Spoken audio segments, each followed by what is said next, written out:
Conveyor tracking, 100 lines code, including object detection. Here is the working flow, very easy.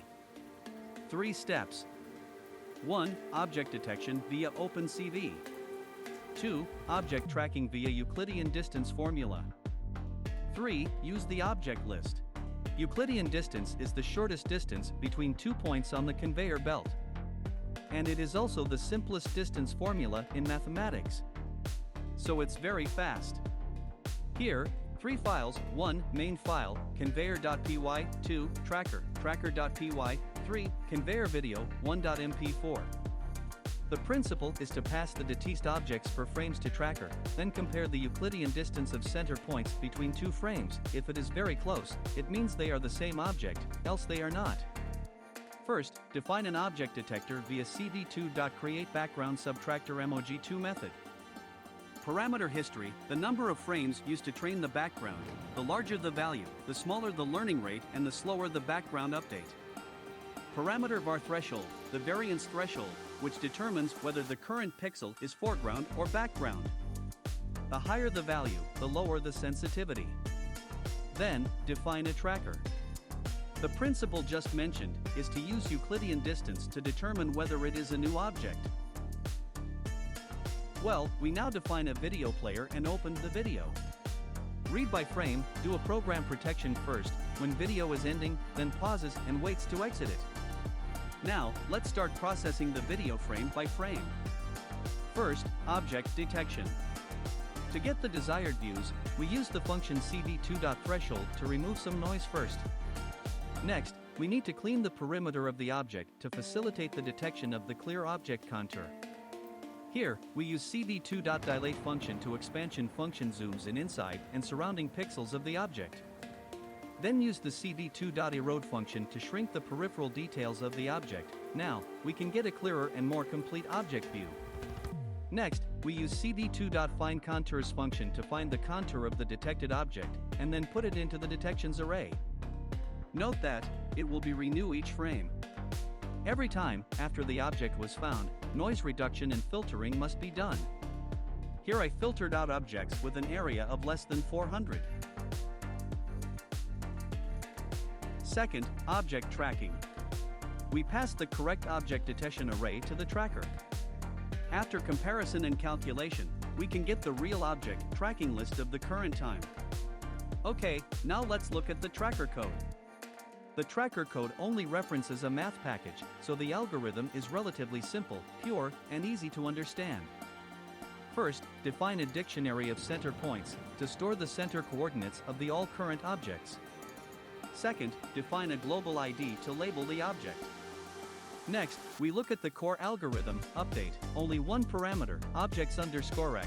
It receives the boxes of all objects in the current frame. First, define an temporary empty array, objects_boxes_IDs. It will store the box and ID of each object. Next, loop the objects_rect, each box. Calculate the central coordinates, cx psi, then, compare the distance of center points between current objects and exist objects. The core algorithm is Euclidean distance formula. If distance is less than 60 pixels, it is considered to be as horizontal movement of the same object.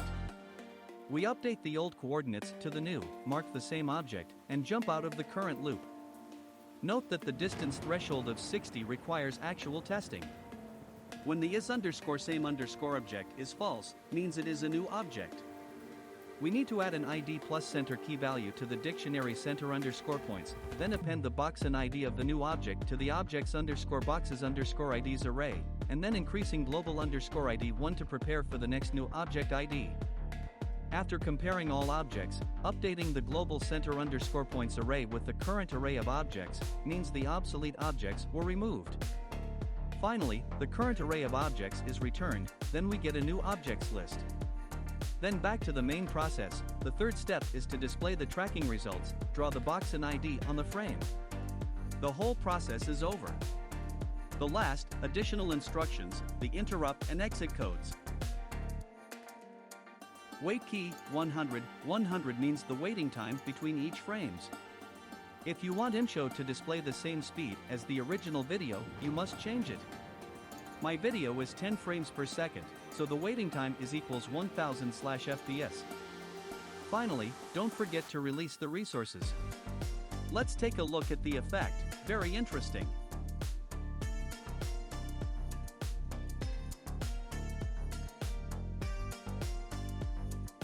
You can see the distance in console, it will optimize your results. Press spacebar to stop or continue the program.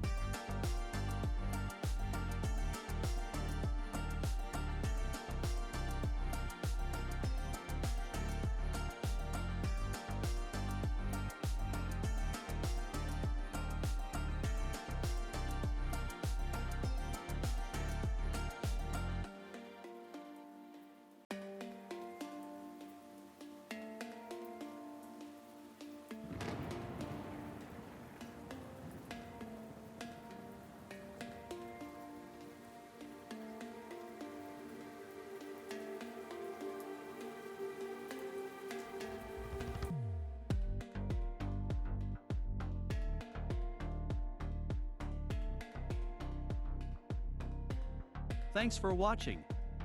See you next time.